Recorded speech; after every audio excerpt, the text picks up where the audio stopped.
I can honestly say that conscious spending has changed my life. But before we get into it, I want to say back again with another video. This is Malachi Batter from Wealth Wise Live.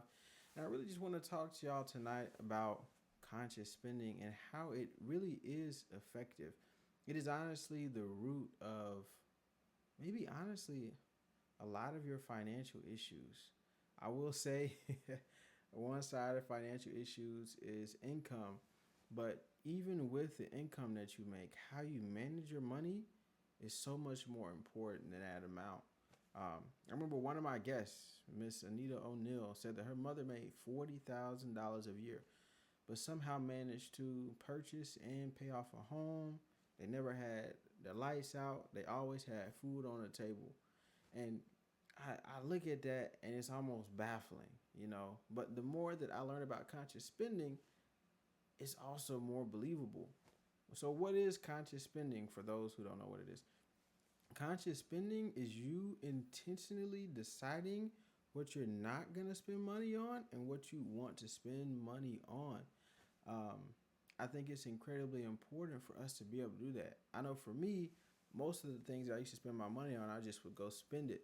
And largely because of influence from others, you know, I want to dress a certain type of way, I want to look a certain type of way, you know, maybe I want to be seen as cool, or there's just different things that I actually do find interest in and that I like.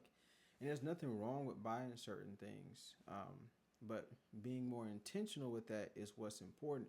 So let's say I'm buying all these things that I maybe think are cool, or maybe I'm being influenced by others to buy. But in reality, if I really, really think about it, I don't have as much interest in it as I think I do. And I would really rather pay to go on a trip to Mexico. And maybe over the period of months, the money that I've been shelling out on other stuff, I could stack it up and go to Mexico. And in reality, I don't have inability to travel. I can travel if I want to, but it's all about where my money is going. And there's this book that I was reading, and he talks about conscious spending. It's "I Will Teach You to Be Rich" by Ramen Sethi, and he talks about how there's this one lady in his book. Man, she has a bunch of shoes. I might be butchering this a little bit, so don't come at me too hard if I am.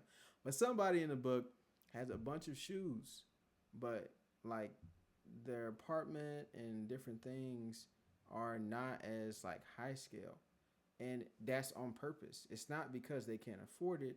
It's because this person would rather put money into a bunch of shoes. They still have somewhere to sleep. They still have plenty of food to eat. They still see their family. They still travel, but they prioritize shoes. He had examples of other people, you know, who prioritize travel. One person lives in a pretty shabby apartment, but they go all around the world. They see all kinds of different things. And when you really think about that and you look at your own self, a lot of us do not consciously spend.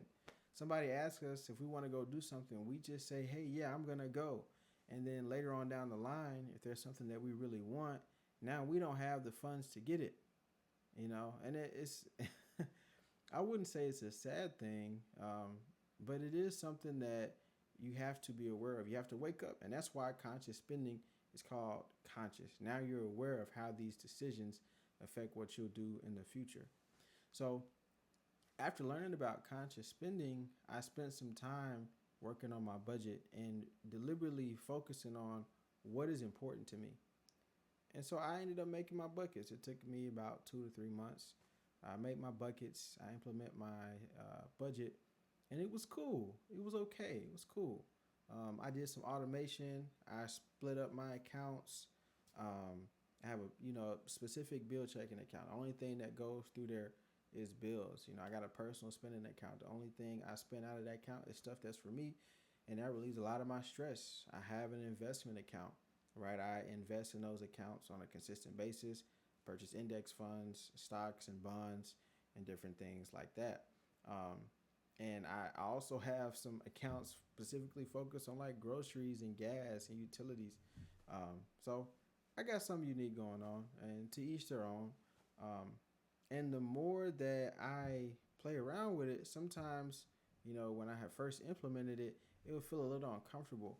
Like I would end up overspending and spilling into one bucket more than the other, and I can't build it up like I really want to. Um, and so I'm like, okay, let me reflect, let me go back. So it's back to the conscious spending drawing board. Okay, what is important to me? Well, I like to eat out. So I went back to the drawing board. I look at my accounts and I reallocate so that I have more and I decrease something else. And so I'm living again. I'm spending time using this new system, and it still didn't feel, you know, I guess ideal for me. So I look at it again, and I realize that some of my expenses that I was tracking were not that accurate. There's no value in a conscious spending plan or a budget at all if it's not accurate. And so I had to get even more granular. I had to get more detailed. And I found out what I was missing. And now what I use, my system, is absolutely amazing. I cover all of my bills, I cover my investments and my savings, and I also have an ability to put some personal spending in there, things that I want to do, and I'm not stressed about it.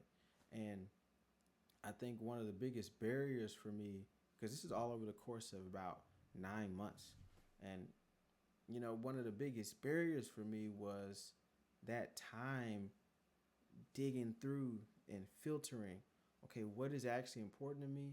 How accurate can I get my expenses? And how can I actually implement this budget?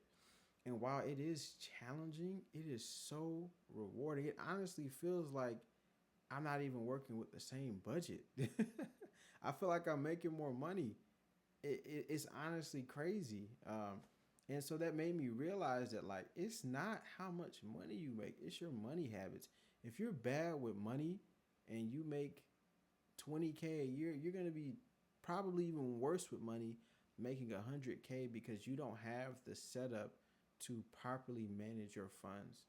So I would highly encourage you to seek out conscious spending and implement that for your life. I'm a first generation black male, African American, in the United States of America, and I'm speaking. Those are the shoes that I'm speaking from.